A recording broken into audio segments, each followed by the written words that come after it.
चलिए शुरू करते हैं। क्लास 12 चैप्टर 6 लोकतांत्रिक व्यवस्था का संकट।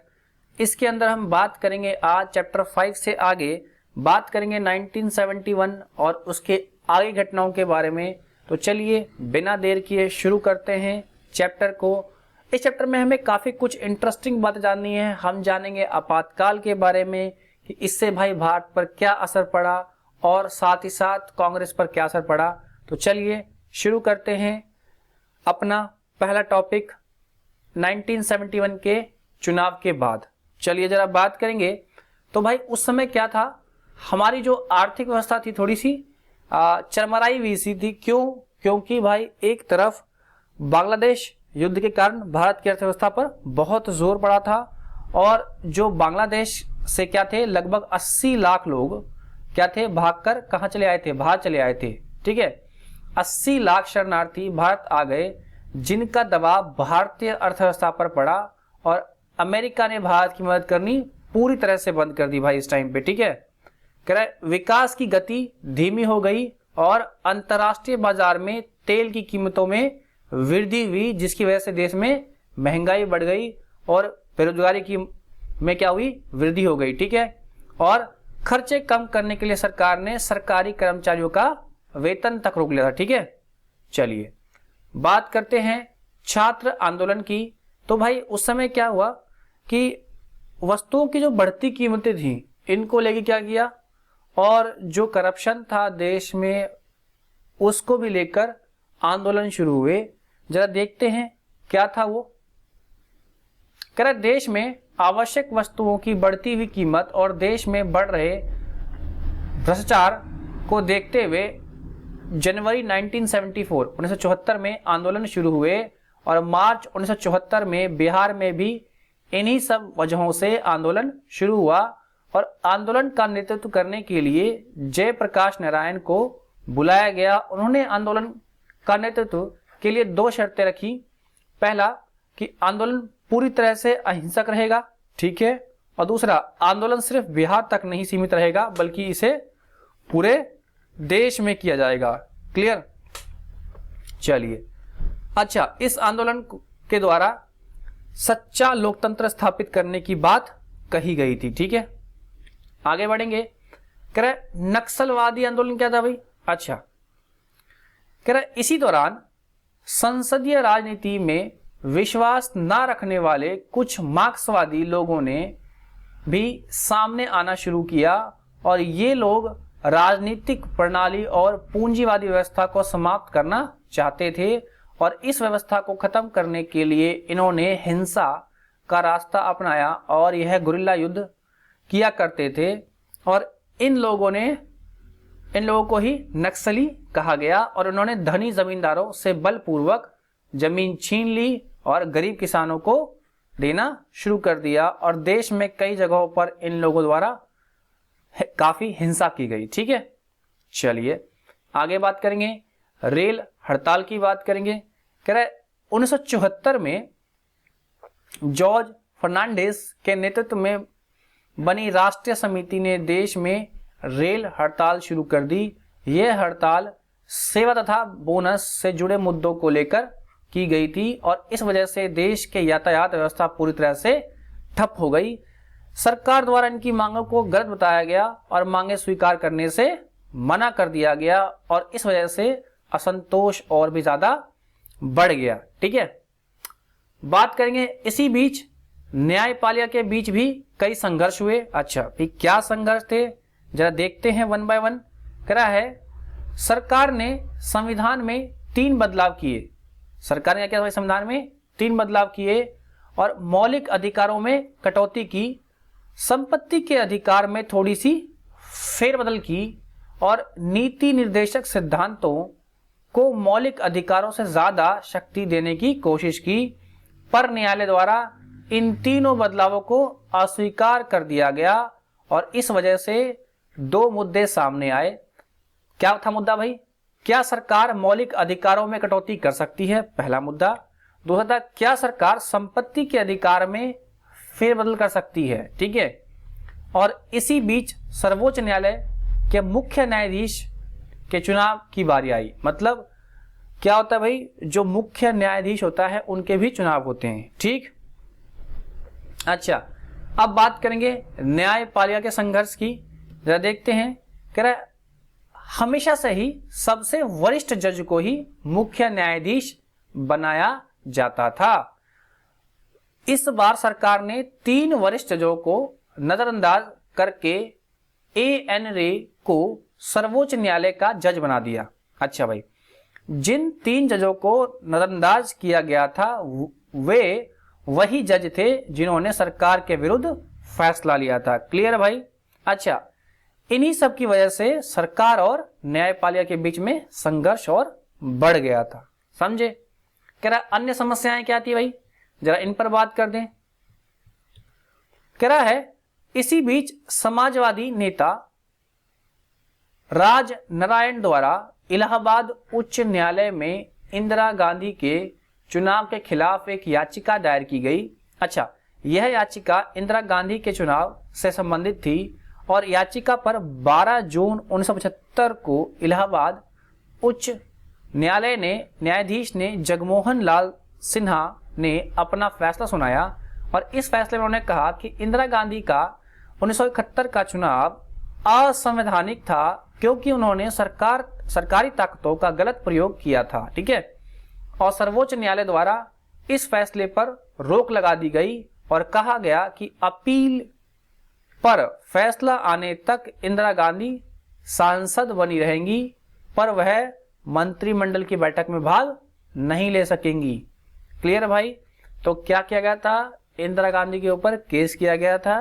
कब भाई, 12 जून 1975 में। ठीक है, फैसला आया इनके ऊपर। क्लियर। लेकिन बाद में क्या किया गया, इसको सर्वोच्च न्यायालय द्वारा इस फैसले को रोक लगा दी गई और कहा कि ये सांसद बनी रहेंगी, बस क्या मंत्रिमंडल की मीटिंग्स में बैठक में भाग नहीं ले पाएंगी। ठीक, अच्छा तो क्या हुआ भाई, इनकी जरा इस्तीफे की मांग होने लगी इस बीच में। कह रहा है इसी बीच घटना को देखते हुए 25 जून 1975 को JP नारायण ने इंदिरा गांधी के इस्तीफे की मांग शुरू कर दी। उन्होंने दिल्ली के रामलीला मैदान में राष्ट्रव्यापी सत्याग्रह की मांग की। ठीक है, क्लियर। देख रहे हो, बड़े बड़े पोस्टर लगवा दिए गए थे। समझे। इसके बाद बात करें जरा आपातकाल की घोषणा। कह रहा इन सब समस्याओं को देखते हुए इंदिरा गांधी ने 25 जून को आधी रात में राष्ट्रपति से संविधान के अनुच्छेद 352 के अंदरूनी गड़बड़ी होने की वजह से लागू करने की सिफारिश की। ठीक है, सिफारिश की क्या की, जो राष्ट्रपति थे वो भाई इन्हीं की बात मानते थे, इन्हीं के सपोर्टर थे, तो क्या किया, लागू कर दिया गया और देश को देखना पड़ा एक बहुत मुश्किल समय, यानी आपातकाल। अच्छा भाई, कहोगे सर क्या है आपातकाल, तो भैया जरा आओ बताते हैं आपको आखिर आपातकाल क्या है। कह रहा देश में जब भी बहुत बड़ी बाहरी या अंदरूनी या आर्थिक समस्या आने की संभावना हो तो सरकार द्वारा संविधान के अनुच्छेद 352 को लागू किया जाता है और इस दौरान सभी शक्तियां केंद्र सरकार के हाथ चली जाती हैं और हमारे संविधान में 3 तरह के आपातकाल के बारे में बताया गया। मतलब राज्य से उसकी शक्तियां छीन ली जाती हैं, राज्य सरकार कुछ नहीं कर सकता, यहां तक कि आम जनता से भी उनके मौलिक अधिकार छीन लिए जाते हैं। सारी पावर सेंट्रल गवर्नमेंट यानी केंद्र सरकार के हाथों में चली जाती है, यानी कहें तो प्रधानमंत्री के हाथों में पावर चली जाती है। ठीक, अच्छा बात करेंगे, पहला है आपातकाल में राष्ट्रीय आपातकाल, जिसे नेशनल इमरजेंसी बोलते हैं। भाई क्या होता है, तो कह रहा है इस दौरान पूरे देश में सारी व्यवस्थाएं केंद्र सरकार के हाथ में आती हैं और यह तब लगाया जाता है जब पूरे देश को या ऐसे किसी भाग की सुरक्षा को युद्ध अथवा बाहरी आक्रमण अथवा सशक्त विद्रोह के कारण खतरा उत्पन्न हो जाए। दूसरा क्या हो, देश में क्या हो, अंदरूनी गड़बड़ जाए। तो इसी पॉइंट को देखते हुए इंदिरा गांधी ने आपातकाल की घोषणा की थी। क्लियर है, मतलब सिफारिश की थी, उसके बाद उसको लागू कर दिया गया। सेकंड टाइप का आपातकाल होता है राष्ट्रपति शासन। ये क्या है भाई, जरा बात करते हैं। कह रहा राष्ट्रपति शासन या केंद्रीय शासन भारत में शासन के संदर्भ में उस समय प्रयोग किया जाने वाला एक परिभाषिक शब्द है जब किसी राज्य सरकार को भंग या निलंबित कर दिया जाता है और राज्य प्रत्यक्ष संघीय शासन के अधीन आ जाता है। मतलब जब भी केंद्र सरकार को ऐसा लगेगा कि राज्य सरकार अपने राज्य को अच्छे से चला नहीं पा रही है या उसमें कोई सुरक्षा का कोई मुद्दा है, मतलब किसी भी तरह से ये साबित कर दे कि राज्य उस राज्य को चलाने में असक्षम है, तो उस केस में वहां पर राष्ट्रपति शासन लगाया जाता है। और अभी जस्ट हमने पीछे चैप्टर में पढ़ा था कि 356 इस्तेमाल करके, ठीक है, जो केरल में लगाया गया था। ठीक है, याद आया आपको? चलिए आगे बढ़ते हैं। तीसरा है आर्थिक आपातकाल। भाई कह रहा है यह देश में कब आता है? जब देश की आर्थिक स्थिति खराब होती है तब लगाया जाता है। क्लियर है? अच्छा, आर्थिक आपातकाल कह रहा है राष्ट्रपति द्वारा आपातकाल की घोषणा कर दी गई। ठीक है, और इस कदम के साथ देश की स्थिति पूरी तरह से पलट गई। कहते हैं ना, काया पलट गई पूरी देश की। अच्छा भाई क्या हुआ जरा? कह रहा है आपातकाल के दौरान कह रहा है विपक्षी नेताओं को जेल में डाल दिया गया। ठीक है, और प्रेस और पर सेंसरशिप लगा दी गई कि भाई कोई कुछ सरकार के खिलाफ नहीं छापेगा, और छापेगा तो जेल में चक्की पीसेगा। ठीक है, कह रहा है स्वयं राष्ट्रीय स्वयं सेवक संघ और जमात ए इस्लामी पर प्रतिबंध लगा दिया गया और धरना प्रदर्शन और हड़तालों पर रोक लगा दी गई और देश की जनता के मौलिक अधिकारों को छीन लिया गया और निवारक नजरबंदी कानून के तहत लोगों की गिरफ्तारी की गई। ठीक है, और निवारक नजरबंदी कानून के तहत किसी भी व्यक्ति पर शक होने पर पुलिस उसे गिरफ्तार कर सकती थी और वह व्यक्ति इस गिरफ्तारी का विरोध भी नहीं कर सकता था। ठीक है, संवैधानिक संशोधन 42 आपातकाल के दौरान 69 में संवैधानिक संशोधन किया गया और दो बड़े बड़े बदलाव किए गए। कौन सा था भाई? कि प्रधानमंत्री और राष्ट्रपति और उपराष्ट्रपति के पद को न्यायालय में चुनौती नहीं दी जा सकती। कहां पे? न्यायालय में, मतलब कोर्ट में। और ये जानबूझकर किया गया था ताकि कोई व्यक्ति इनको कोर्ट में ना घसीट ले। ठीक है, चलिए बात करेंगे आपातकाल के दौरान। कह रहा है विधायिका के कार्यकाल को बढ़ाकर 5 साल से 6 साल कर दिया गया और भाई इस पर बहुत विवाद खड़ा हो गया था। अब तक का विवादास्पद संशोधन था ये। ठीक है, अच्छा क्या राय है भाई आपातकाल पर? अगर राय की बात कर दूं मैं तो भाई दो राय होती है हमेशा, एक होता है पक्ष, एक होता है विपक्ष। तो जरा दोनों की बात कर दें। ठीक है, आइए पहले बात करेंगे पक्ष वालों की, जो इसके पक्ष में थे। इसके पक्ष में कौन था? CPI party. ठीक है, कह रहे बार बार हो रहे धरना प्रदर्शन से सरकार को काम करने में दिक्कत होती थी। ये पक्ष के विचार है। ठीक है, और विरोधियों ने इंदिरा को हटाने के लिए गैर संसदीय रास्ता अपनाया, ये उनका इल्जाम था। और धरना की वजह से सरकार का ध्यान विकास के कार्यों से हट रहा था, ये भी दिया गया तर्क उनकी तरफ से। सफाई कह रहा देश को तोड़ने के लिए अंतर्राष्ट्रीय साजिश की जा रही थी और सीपीआई द्वारा आपातकाल का क्या समर्थन किया गया। ठीक है, क्लियर? अच्छा, कुछ लोग जो विपक्ष में थे वो लोग क्या कह रहे थे भाई, जरा उनकी भी सुन लीजिए।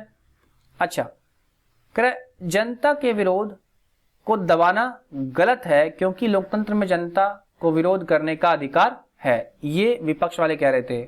और विरोध आंदोलन में किसी भी प्रकार की कोई हिंसा नहीं हुई थी, इसलिए इस तरह से विरोध प्रदर्शन को रोकना सही नहीं था। और गृह मंत्रालय ने कानून व्यवस्था खराब होने की बात नहीं की थी, तो अंदरूनी गड़बड़ की बात पर आपातकाल लगाना गलत है। और आपातकाल का प्रयोग इंदिरा गांधी द्वारा अपने फायदे के लिए किया गया था। ठीक है, समझे? तो ये कहना था।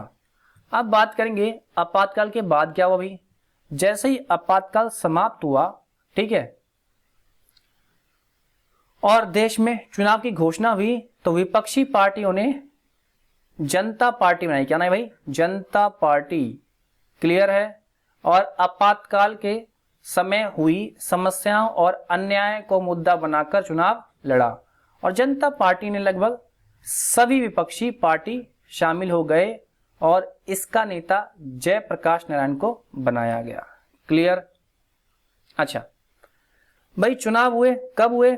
मार्च 1977 में देश में छठे आम चुनाव हुए और देश की जनता आपातकालीन की वजह से कांग्रेस के विरोध में थी और यह चुनाव के परिणाम ने साफ साफ दिख रहा था कि आजादी के बाद पहली बार कांग्रेस लोकसभा का चुनाव हार गई और केंद्र सरकार में सरकार नहीं बना पाई। पहली बार था जब कांग्रेस हारी थी। आजादी से लेके पहली बार ऐसी स्थिति बनी थी कि भाई कांग्रेस सरकार नहीं बना पाई थी केंद्र सरकार में।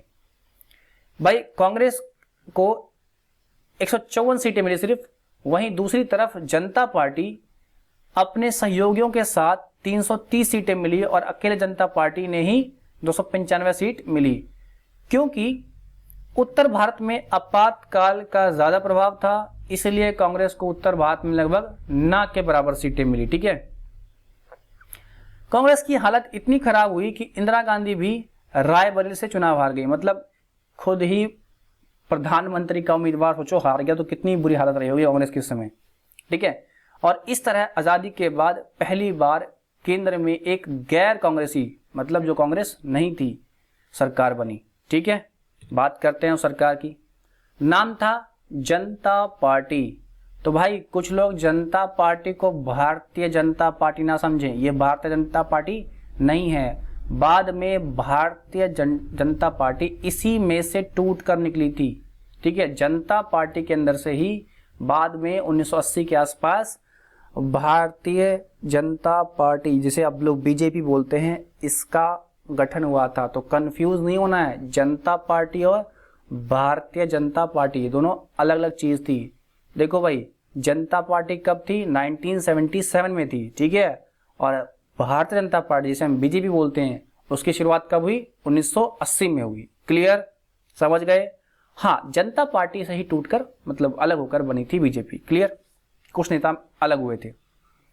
कह रहा 1970 में चुनाव जीतने के बाद जनता पार्टी ने केंद्र सरकार बनाई और मोरारजी देसाई प्रधानमंत्री बने तथा चरण सिंह और जगजीवन राम को प्रधानमंत्री बनाया दिया गया। ठीक है भाई, क्लियर?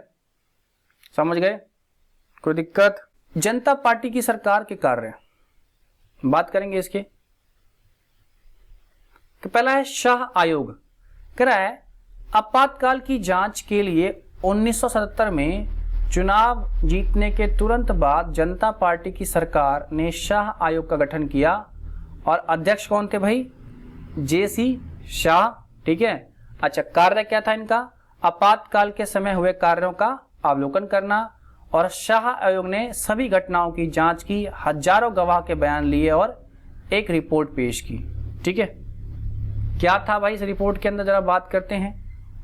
इसमें बात किया गया था कि आपातकाल में भाई क्या क्या गड़बड़ियां रही, क्या क्या कमी रही। ठीक है, कह रहे आपातकाल लगाए जाने का निर्णय केवल प्रधानमंत्री का था और इसके लिए किसी से कोई सलाह नहीं ली गई थी, यह गलत था। ये लिखा था शाह आयोग की रिपोर्ट में। ये सारी बात जो मैं पढ़ रहा हूँ।